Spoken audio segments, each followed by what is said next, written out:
గురుగారు శ్రీకృష్ణుడి జీవితం నుండి మనం నేర్చుకోవాల్సిన ముఖ్యమైన విషయాలేంటి? ధర్మము ఏది? మన కర్తవ్యమేమిటి?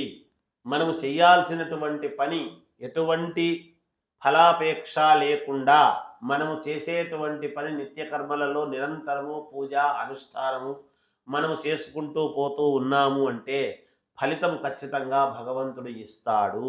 ఎప్పుడు ఇవ్వాలనో ఆయనకు తెలుసు. ఏది ఇవ్వాలనో ఆయనకు తెలుసు. అదే కృష్ణుడి యొక్క నినాదం. వేరే ఏమీ కాదు. ఆయన కర్తవ్యము మన కర్తవ్యం మనం చేసుకోవాలి. అందుకనే గదా! ఏ ప్రతిఫలాపేక్ష లేకుండా నువ్వు చెయ్యి. కర్తవ్యం దైవమాన్నికం అన్నాడు.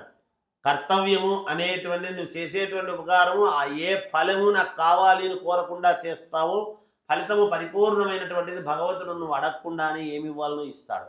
నేనేం చెప్పాను? నీ నడవడిక, నువ్వు చేసేటువంటి మార్గము, చేసే పూజ సక్రమమైతే భగవంతుడు నీకు దానికి ఫలితాన్ని ఇవ్వటానికి నీ యందు ఉంటాడు, నీ వెనకాలే ఉంటాడు. మనకు తెలియదు.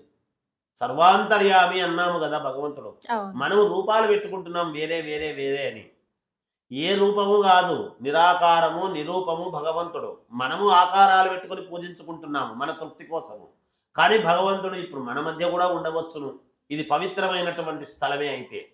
మనము కూర్చున్నటువంటిది పవిత్రముగా ఎందుకు ఇంట్లో శుద్ధి చేసి అలికి పూజ చేసుకోండి, అలికి పూజ చేసుకోండి, శుభ్రం చేసి చేసుకోండి, మీరు స్నానం చేయండి, మంచి వస్త్రాలు కట్టి ఎందుకు చెప్తున్నారు అంటే ఎంత శుభ్రతగా ఉంటే భగవంతుడు అక్కడ ఉంటాడు.